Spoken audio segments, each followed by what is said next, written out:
Shark ટેન્કના જજ headphone અને earphone બનાવતી કંપની બોટના માલિક એટલે કે અમન ગુપ્તા હવે શેર બજારમાં હલચલ મચાવનાર છે. માર્કેટમાં ચર્ચાઈ રહ્યું છે કે બોટ કંપનીનો આઈપીઓ આવશે. નમસ્કાર, BS9 ટીવી ન્યૂઝમાં આપની સાથે હું ભગવતી વિશાવડિયા.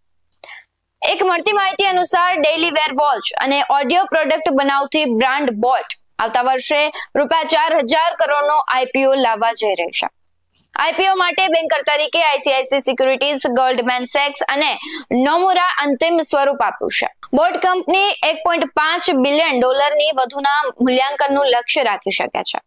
બોટે 2022માં પબ્લિક ઓફર માટે ડ્રાફ્ટ પેપર્સ ફાઇલ કર્યા હતા, પરંતુ બજારની સ્થિતિ અને કન્વર્ટિબલ પ્રિફર્ડ સ્ટોકને ટાંકીને લગભગ $1.2 બિલિયન ના ન્યૂનતમ મૂલ્યાંકન પર નવા રોકાણકાર મલબાર ઇન્વેસ્ટમેન્ટે ખાનગીમાં $60 મિલિયન ઉભા કર્યા હતા.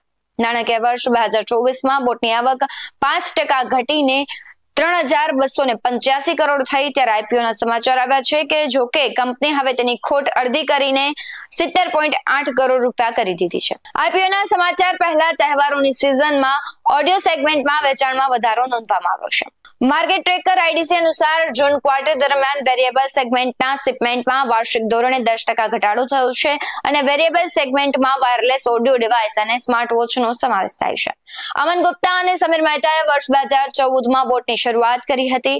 બોટે અત્યાર સુધીમાં $171 મિલિયન ફંડનું એકત્ર કર્યું છે. ભારતના વેરિયેબલ સેગમેન્ટમાં 26.7% બજારનો હિસ્સો બોટ ધરાવે છે.